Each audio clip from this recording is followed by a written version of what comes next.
Donc bonjour, merci pour les courageux du lundi, pas du lundi mais du matin. C'est toujours très compliqué de démarrer des sessions en début de salon comme ça. Euh, Juste un slide pour se présenter, Christophe, je t'en prie. Ouais, bonjour, je suis Christophe Ramon et je suis en charge des études et recherches au sein de l'association Prévention routière. Et donc moi je suis Jean-Paul Muller, je suis Global Practice Manager pour l'intelligence artificielle pour le groupe Inetum. Donc on va vous parler pendant les trois prochains quarts d'heure, oui, du nouvel observatoire des risques routiers et de mobilité. Je vais laisser déjà Christophe revenir un peu sur une présentation rapide sur la partie prévention routière. Puis on va globalement vous faire un retour d'expérience à la fois technique pour voir qu'est-ce qui se cache derrière cet observatoire, comment ça a été opéré, et puis à la fois fonctionnel pour voir un peu qu'est-ce que la data a permis de tirer, puisque le sujet évidemment est autour de la data. Alors quelques mots sur la prévention routière. Oui, alors l'association Prévention routière, c'est une ONG, une organisation privée caritative qui a été créée il y a 72 ans et dont l'objet est de lutter contre le nombre et la gravité des accidents de la circulation, notamment avec un focus très important sur le comportement des usagers de la route. Donc voilà les grands principes, privilégier la prévention autant que possible, d'accompagner tout au long de la vie. Donc nous, on intervient dès la maternelle auprès des enfants et jusqu'aux seniors sur la révision du code de la route, les réflexions sur l'aptitude à la conduite.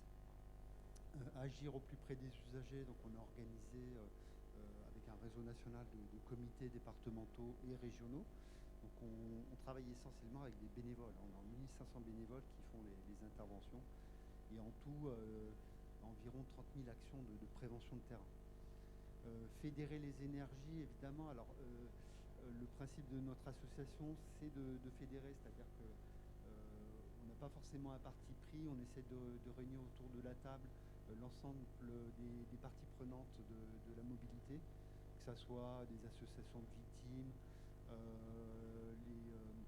les territoires, les grandes entreprises de la route, les assureurs, et s'exprimer au nom de l'intérêt général. Donc ça, c'est l'action de lobbying. Ça va depuis la mairie. On a un programme qui s'appelle Ville prudente qui s'adresse aux maires jusqu'au niveau international, et notamment la Commission européenne et l'ONU. Donc voilà nos actions, principalement l'éducation routière, la formation des conducteurs, alors pas forcément en tant qu'auto-école, mais tout au long de la vie, que ce soit en entreprise, auprès des étudiants et auprès des seniors, et l'information et la sensibilisation auprès du grand public. Tu veux reprendre sur cet aspect-là Ouais, ou je peux, en fait la voilà, je genèse peux un petit parler de peu, la genèse de... pourquoi se poser, enfin, comment est née le norme en fait, ouais. C'est un peu ça Voilà. En fait, historiquement, l'approche en sécurité routière est basée sur l'analyse des accidents. Donc, les accidents sont identifiés par les forces de l'ordre, qui sont appelées par les victimes et qui se déplacent sur les lieux d'accident. Et les forces de l'ordre emplissent des fiches informatiques, qu'on appelle les fichiers BAC, qui permettent de faire une remontée auprès du département, puis après auprès de l'État, et de donner plein d'indicateurs sur l'accidentalité, les principaux enjeux de sécurité routière, par exemple la ceinture, la vitesse, l'alcool. Voilà, donc ça c'est l'approche traditionnelle. À côté, on a aussi des enquêtes de comportement qui sont basées essentiellement sur des sondages d'opinion. Voilà. Donc nous, il y a environ 4 ans, 4-5 ans, on s'est posé la question de voir comment on pouvait renouveler l'analyse des accidents. C'est vrai que depuis le début des années 70, on avait environ 18 000 tués sur nos routes. On est aujourd'hui autour de 3 000, 500, donc on a vraiment progressé en matière de sécurité routière. Mais du coup, on a besoin de renouveler l'approche de l'analyse de la circulation pour revoir nos axes de prévention. Et l'idée première a été de vouloir agréger en fait différentes sources de données que sont les données de comportement réel des usagers, leurs opinions, puisqu'ils ont vraiment un éclairage très important à nous donner, et puis aussi toutes les variables environnementales. Par variable environnementale, je parle par exemple de l'infrastructure routière. Voilà, est-ce qu'il y a une piste vélo par exemple sur l'itinéraire? Par variable environnementale, c'est aussi par exemple la météo. Donc voilà l'idée première. Et ce projet-là, on a pu le monter, notamment avec Opinionway, qui est présent ici, et avec Inetom. Donc l'idée, effectivement, pour pouvoir ajouter de la donnée au sondage, à ce qu'on appelle les analyses déclaratives, donc qui sont issues des sondages, l'idée, c'était de récupérer de la donnée terrain. Et comment faire pour récupérer de la donnée terrain, pour faire cette hybridation de données? En fait, on a mis en place un système complet de captation, de raffinage, on va dire, et de production d'indicateurs qui permet à la prévention routière d'avoir des nouvelles données d'analyse pour pouvoir faire des actions ciblées. C'est basé sur une application smartphone qui va récupérer les données brutes des sensors du téléphone. Et le gros sujet, c'est comment, dans un système de data process, on va dire, et d'IA, puisque maintenant on a assez de données pour faire de l'IA, comment passer d'une donnée accélérométrique sur 3 axes, d'une coordonnée GPS, et puis d'une information de magnétomètre, à une information de haut niveau, on va dire, qui permet de faire des vraies communications et des vraies analyses et des vraies observations. On peut se poser la question de pourquoi travailler sur des smartphones, puisqu'il y a beaucoup de matériel qui sont, d'ailleurs le salon en est rempli, beaucoup de solutions matérielles qui permettent de faire des captations et des captations physiques qui sont de très bonne qualité, de très bon niveau. En fait, pour des raisons, on va dire, négatives, dans le sens où matériel à déployer, ça veut dire beaucoup de logistique, et ça veut dire un budget qui est assez conséquent si on veut avoir un panel qui est assez large.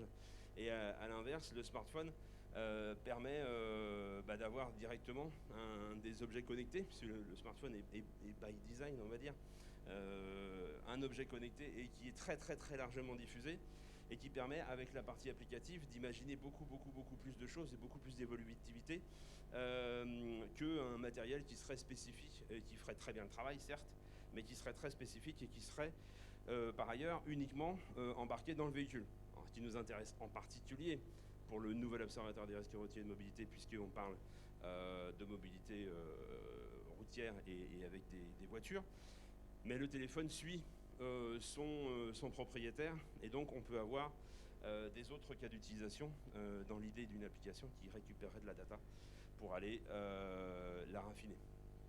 Donc voilà les pourquoi et les grands principes de la plateforme. On va revenir sur le détail de la plateforme pour avoir quelques informations techniques de comment ça se fonctionne. Au niveau calendrier, peut-être redonner un peu les grandes étapes qu'on a remis là. Ça s'est pas fait en un mois, on va dire. Oui, c'est un projet de R&D en fait. Donc, ouais.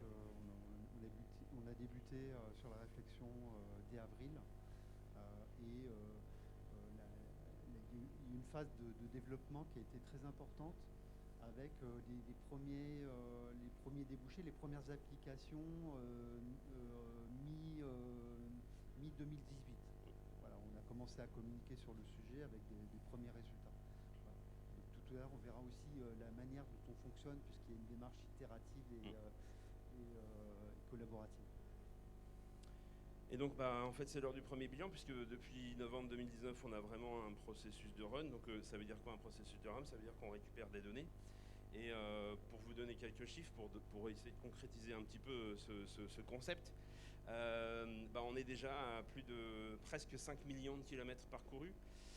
Donc, c'est vraiment 5 millions de kilomètres qui ont été captés uniquement en déplacement dans une voiture, quoi. Ça représente à peu près 500 millions, un peu moins de 500 millions de points GPS. On a plus de 2000, on a dépassé les 2000 panélistes C'est-à-dire ce qu'on appelle des tokens uniques, nous. Donc ça, c'est derrière, c'est qu'il y a quand même des vrais gens, mais en fait, on s'occupe, on anonymise la data que nous, on fournit à la prévention routière et on fournit à OpenUI et puis qui repart vers la prévention routière. Quelques milliards de données gyroscopiques, quelques milliards de données d'accéléromètres, et tout ça pour 270 000 heures de conduite. Ça fait quand même 370 fois le tour de la Terre. C'est pas mal en quelques années, et finalement avec assez peu de panélistes, puisque l'objectif n'était pas d'avoir des dizaines de milliers de personnes, hein, c'était d'avoir des choses assez qualitatives. Et puis du coup, ça nous a permis, au fur et à mesure, de couvrir l'ensemble du territoire. On a 100% des départements dans lesquels on a des captations. Et puis du coup, ces quelques millions de kilomètres se découpent en fonction des types de routes, en fonction des endroits, en fonction de tas de choses. Alors il y a quelques indicateurs. Là, les indicateurs, vu le nombre de données qu'on a, on peut en créer des centaines. Voilà, l'autoroute est la plus représentée. On a à peu près 50% du temps passé de conduite sur les captations qu'on a faites qui sont faites dans un espace urbain, dans de la ville. Et puis, pour la petite histoire, on a dépassé les 100 000 passages sur des ralentisseurs. Alors, les ralentisseurs, c'est une histoire assez rigolote. On n'aura pas le temps de l'aborder là, parce que c'est une chaîne de traitement qui était très compliquée au niveau de l'IA. Créer un modèle qui permet de détecter un ralentisseur, c'était pas forcément évident au point de vue de la labellisation des datas. Si c'est un truc qui vous intéresse au niveau des chaînes, au niveau de l'IA, on sera sur le stand pour répondre à vos questions. Tous ces chiffres-là, ils sont intéressants, mais ce qui est le plus intéressant, c'est d'en faire quelque chose, donc de les faire analyser. Et donc ça, c'était le boulot d'OpinionWay, arriver à sortir des tendances, faire une vraie analyse qui apporte la valeur à la data déjà brute, plus brute, mais déjà raffinée. Oups, oui, c'est ça. Pardon. Et donc, c'est des publications après qui sont opérées par la prévention routière. Quelques mots sur les... Avant de rentrer dans le détail, on aura le retour fonctionnel, mais on a déjà pas mal de publications. Oui, alors la manière dont on travaille, c'est qu'on décide en amont d'une thématique avec des hypothèses. Derrière, on va vérifier les hypothèses. Il y a plusieurs biais pour vérifier ces hypothèses. Déjà, retravailler les données. Donc, en fonction des thématiques, on retravaille tout l'historique des données. Donc ça, c'est un travail considérable. Et puis aussi, on se base sur la communauté de conducteurs volontaires. C'est-à-dire qu'on leur demande leur avis. Il n'y a pas que l'intelligence artificielle, il y a aussi l'intelligence des conducteurs qui ont vraiment un avis pertinent à nous apporter. Voilà. Donc on a abordé pas mal de thématiques, notamment la notion de petits rouleurs, l'utilisation des aides à la conduite, la conduite en fonction de la météo. Et là, on a eu des enseignements très intéressants sur la conduite par temps de pluie. Voilà, l'impact du Covid aussi sur la mobilité qui a été très important. Donc ça, on a fait des études sur ce sujet. Notamment, on a vu en sortie de Covid, on voyait déjà quelles étaient les tendances, les reports modaux alors qui allaient perdurer, et notamment l'utilisation de la marche, le recours à la marche s'est développé suite au Covid. Le vélo un petit peu, mais de façon moindre. On a étudié également la circulation dans les zones scolaires, qui est un sujet qui nous importe beaucoup à la prévention routière. Voilà, donc beaucoup de thématiques, et surtout, en fait, on décide en commun d'une thématique à traiter, et ensuite on monte un petit projet pour arriver à des résultats. Alors, pour passer quelques minutes sur qu'est-ce qu'il y a derrière le miroir, entre guillemets, donc sur le retour d'expérience technique, donc on va être face à une architecture qui évolue beaucoup, qui a beaucoup évolué depuis le départ, qu'on a industrialisé, puis qu'on a maturé et qu'on est en train de vraiment rendre à l'état de l'art. On a commencé, donc ça va être quelque chose qui est très très classique en termes de traitement de données, puisque il faut récupérer. Donc on a une application mobile. L'application mobile, son boulot, c'est un framework avant tout. Hein. L'application en tant que telle n'apporte pas de grands services aux panélistes, hein, enfin aux personnes qui l'ont. On a de la redescente d'informations, mais la clé, c'est de capter de la donnée. Donc c'est de l'abonnement technique au capteur du téléphone. Il faut donc avoir une phase de récupération et d'ingestion de la data. Une phase évidemment de stockage. Bon, là on retrouve des choses qui sont très très classiques, hein, et on va mettre tout ça dans un data lake, même si c'est pas beaucoup de données, parce que 5-6 milliards de lignes sur des accéléromètres, on n'est pas sur des volumes gigantesques, mais c'est quand même pratique en termes de chaîne de captation. Ensuite, il va y avoir tout le traitement et le raffinage qui est en fait un ensemble de pipelines, parce qu'il faut nettoyer les données. On reçoit des données qui sont parfois aberrantes, des GPS qui sont complètement faux, des vitesses qui sont fausses.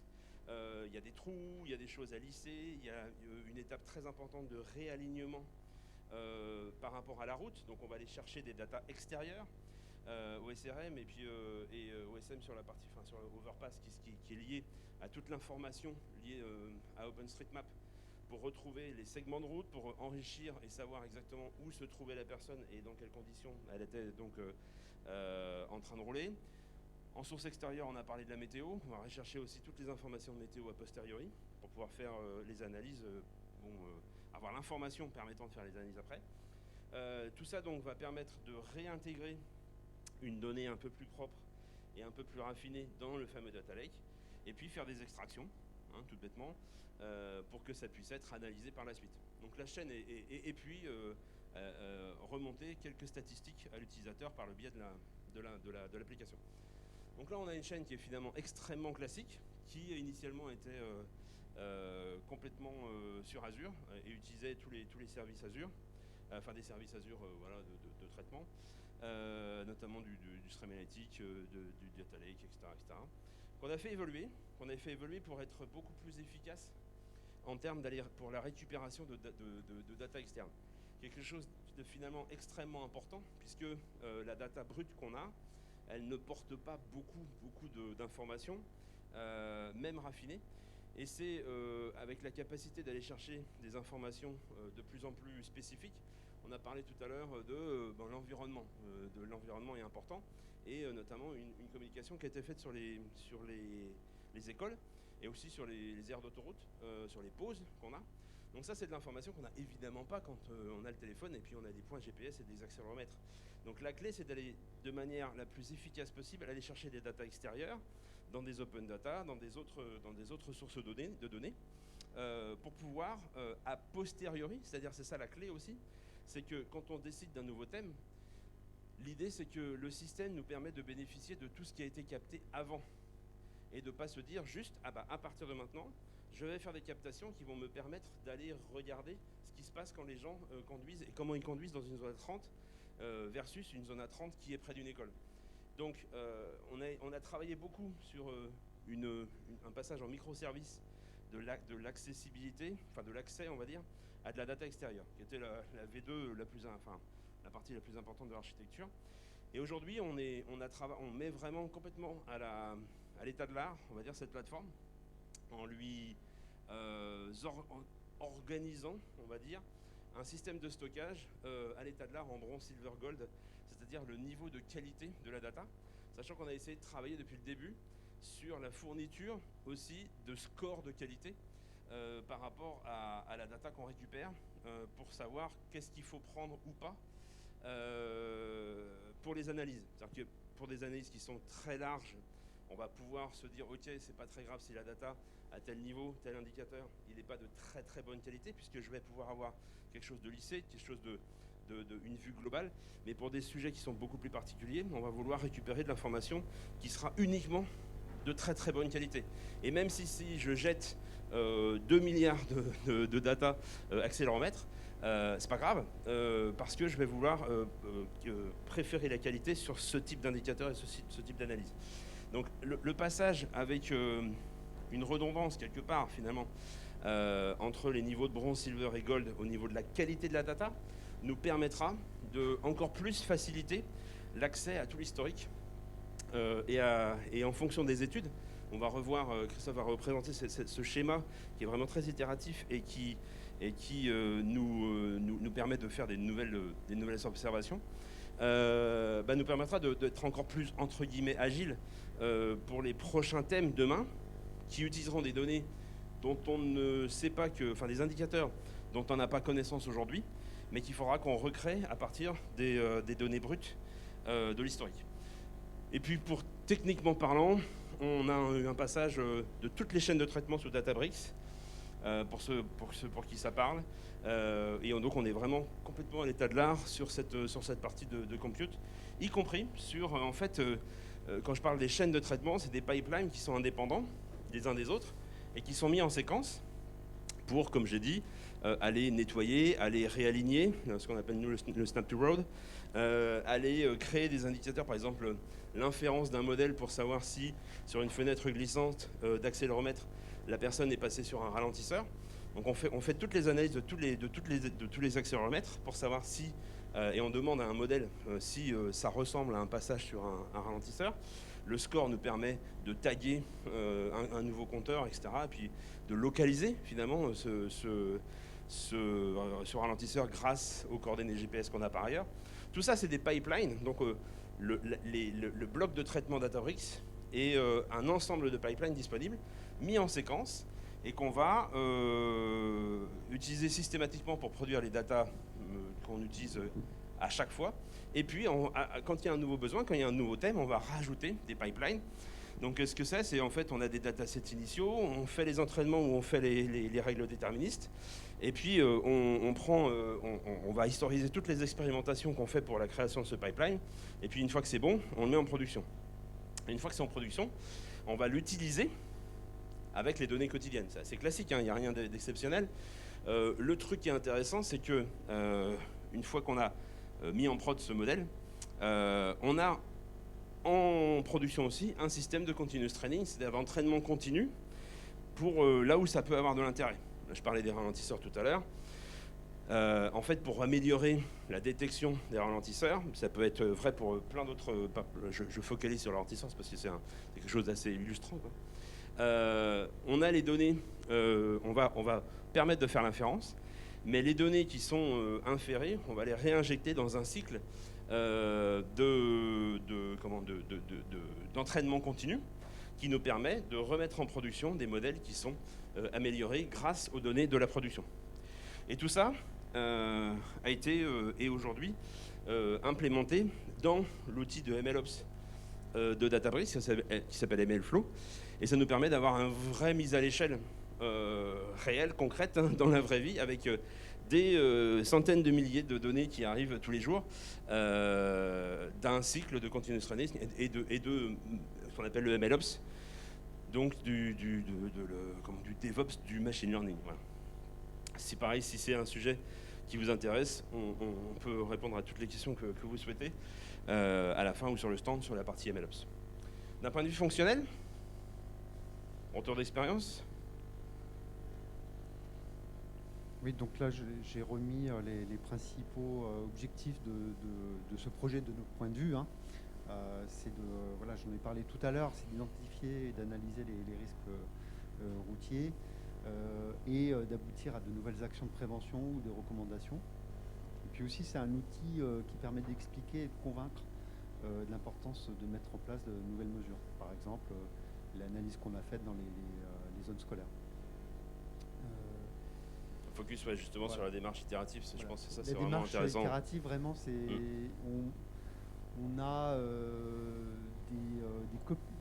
on fonctionne avec un comité de pilotage qui réunit donc Inetom, Opinionway, l'association prévention routière, Assurance Prévention et l'Institut des actuaires. Donc on est 5 acteurs autour de la table et on décide en commun des objectifs et des thématiques à traiter selon un échéancier qu'on établit ensemble. Et ensuite, voilà, on met en production, surtout du côté d'Inetom et d'Opinionway, ces choix. Voilà. Et ça permet d'aboutir derrière à des résultats statistiques, des interprétations et des analyses, et derrière, nous, à des actions, notamment de communication ou de relations publiques.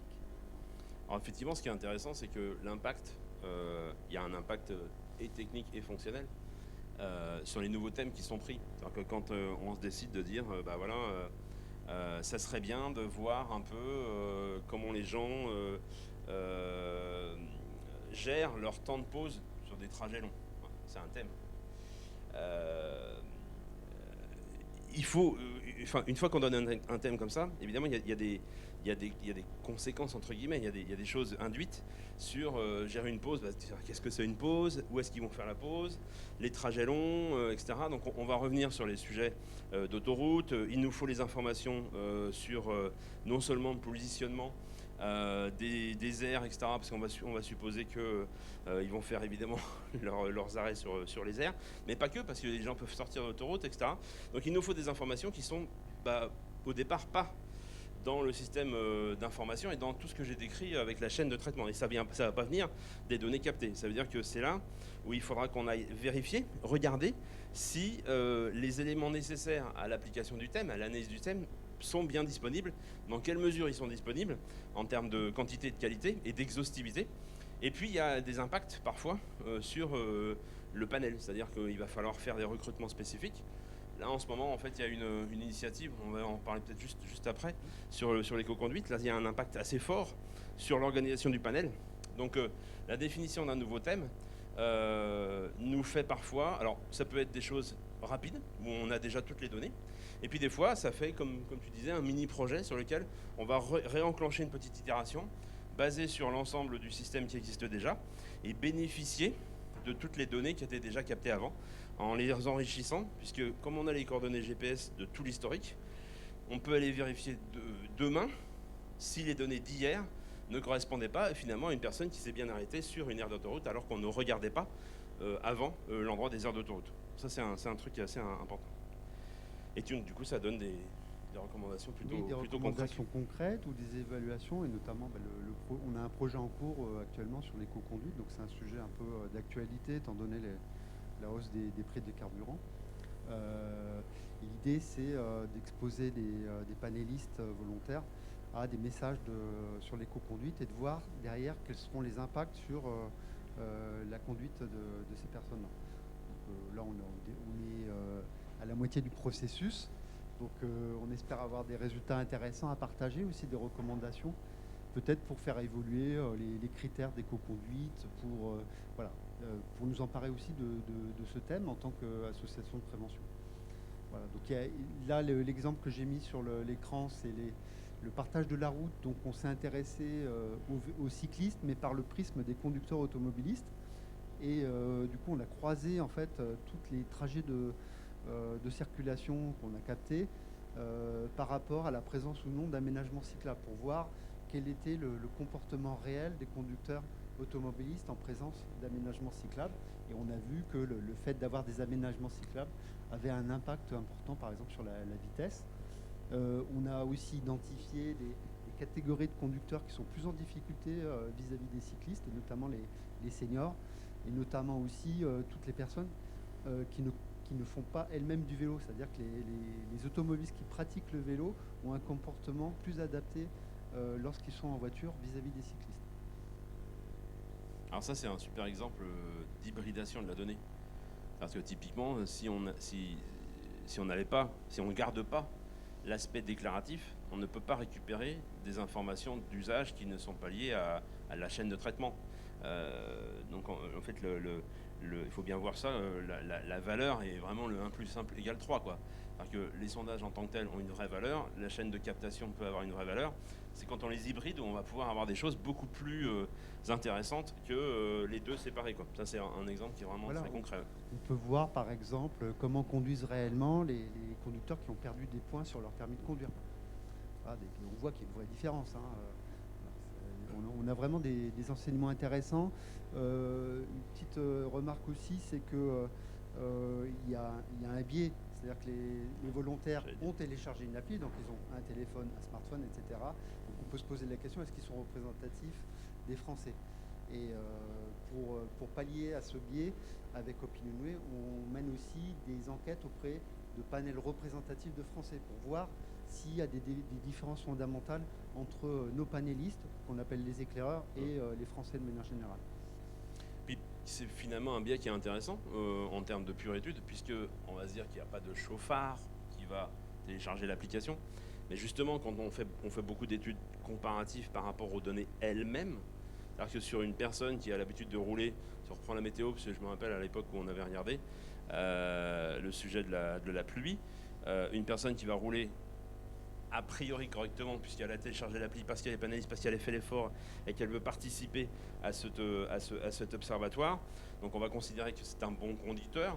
Et donc si on voit que ses comportements par rapport à d'habitude, le week-end ou en période de pluie, etc., ne changent pas ou sont peut-être un petit peu dangereux, on peut se dire que c'est un vrai axe, parce que déjà si eux, les panélistes qui sont censés être des bons conducteurs, réagissent de telle et telle manière, il y a un axe de communication qui est très clair pour le reste des non-panélistes, quoi. Oui, puis la manière dont on a conçu ce projet permet de préserver l'aspect données personnelles. Donc on peut poser des questions assez sensibles à ces personnes-là, puisqu'on ne pourra jamais identifier qu'elles commettent des infractions, en fait, par construction même du projet. Ouais. Alors oui, si on veut dire juste un mot, évidemment, l'application à tous les credentials d'acceptation, d'éclairage sur ce qui va être fait des données, de toute la désignation des algorithmes qui sont faits.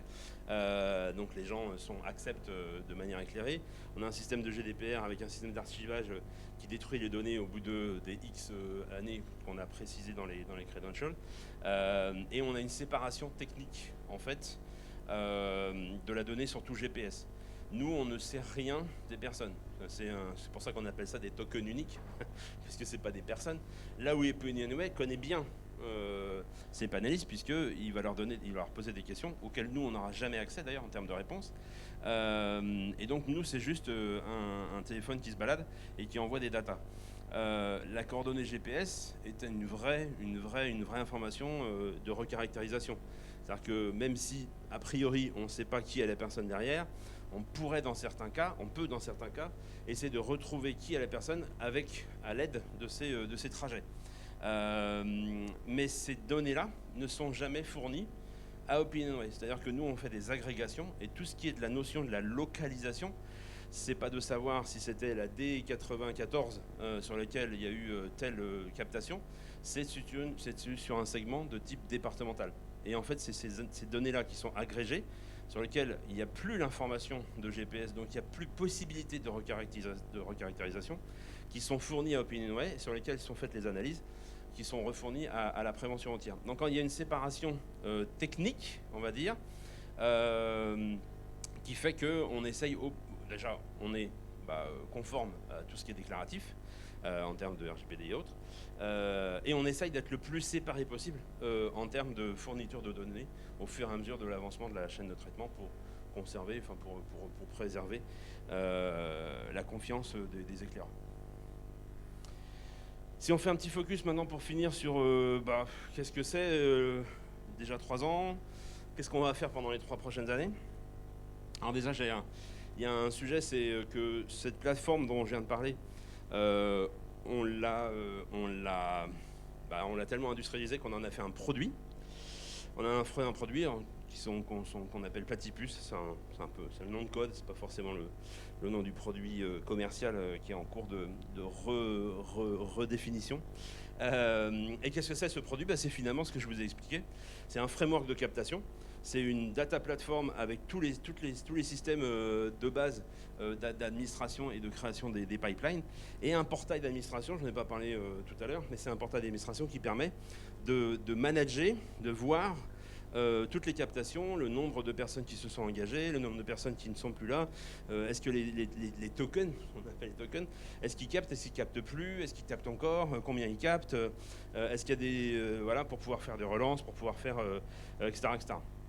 Et ce système étant by design multimodal, on a donc extrait la capacité, dans le portail d'administration, vous avez un petit film du portail d'administration, la capacité d'aller chercher les différents sensors qui sont disponibles sur un téléphone et de les croiser avec des paramétrages de captation. C'est-à-dire que selon les axes d'activité, activité c'est je suis en véhicule, en vélo, je suis en train de courir, etc. Les zones géographiques, donc c'est les zones de captation qu'on voit là en bas, là, où on peut définir des zones dans laquelle je peux faire des captations ou à l'intérieur de laquelle je ne peux pas faire de captation, par exemple, des créneaux horaires, et puis de la proximité Bluetooth, avec pourquoi pas un déploiement de beacon. Ça veut dire qu'on peut, à façon, créer des groupes de captation où on ne veut capter que les personnes qui sont dans cette zone-là et qui sont à vélo. Ou capter que les personnes entre midi et 2 sur une zone géographique parce que c'est ce que je veux vérifier. Voilà. Pour vous donner un cas concret sur l'extensibilité, on va dire, de ce genre de cas d'usage, où on en a quelques-uns. On avait un use case qui s'est arrêté avec le Covid parce que c'était pas le moment, mais avec Gare et Connexion. Les Gares et Connexion, c'est l'entité de la SNCF qui gère les gares et qui se pose la question de comment les gens viennent ou repartent des gares. Est-ce qu'ils y vont en vélo? Est-ce qu'ils viennent en véhicule, en taxi, en voiture? Est-ce qu'ils se garent? Etc. Pour préserver, pour avoir ce genre d'études, on peut très facilement, avec la plateforme qu'on a développée donc, pour la prévention routière, créer des zones géographiques autour des gares et préserver quelque part l'intimité de la captation en disant aux panélistes que les données ne seront captées, l'application ne se met en route que lorsqu'ils arrivent dans un périmètre de gare. Ce qui permet de réduire encore la finesse du type de captation. Et puis, on va aller encore plus loin dans les analyses. On a parlé de l'éco-conduite. Donc là, c'est quelque chose d'un peu nouveau en termes de thème, puisqu'il y a eu un impact assez fort sur le process. Là, c'est un process où on va vraiment comparer un sous-panel des panélistes et essayer de voir est-ce que les comportements de conduite sur des zones similaires, parce qu'on ne va pas leur demander de conduire exactement sur les mêmes routes, c'est assez compliqué d'avoir des zones similaires. On va leur demander on va essayer de voir s'il y a un changement par rapport à une étape de communication. Donc ça, c'est un truc qui est un peu nouveau et qui est très intéressant dans la notion de avant-après, parce que c'est quelque chose qui pourrait être étendu à beaucoup de cas d'utilisation en termes d'études. Ça nous emmène doucement vers des systèmes de catégorisation de conduite pour pouvoir faire des communications encore plus précises et encore plus adaptées. Et grâce à toutes les datas qu'on a maintenant, on commence à pouvoir de travailler sur du profilage. Parce que on a beaucoup travaillé sur des actions déterministes au début quand on n'avait pas beaucoup de données, et maintenant qu'on a beaucoup de data, on peut commencer à s'amuser vraiment à faire de l'IA. Voilà. Alors s'amuser, oui, si c'est marrant. Et puis le dernier, c'est un grand sujet, ça c'est un grand sujet qui est extrêmement compliqué avec juste des smartphones dans un habitacle ou sur un vélo ou sur une trottinette. C'est de pouvoir faire des analyses de qualité de la route. Qualité de la route au sens double du terme, la qualité intrinsèque, c'est-à-dire s'il y a des trous ou si c'est pas très bon en termes de revêtement, on va dire. Et puis la qualité aussi, c'est avec le profilage. Et donc on travaille énormément sur des notions d'accélération, des types d'accélération, des puissances d'accélération et de freinage. Et l'idée aussi, c'est de pouvoir, de manière, on va dire, en background, en tâche de fond, sur les datas, analyser les zones réputées dangereuses qui ont provoqué un comportement dangereux. C'est-à-dire des personnes qui roulent très bien, qui sont panélistes de base, donc normalement, ils ne font pas n'importe quoi.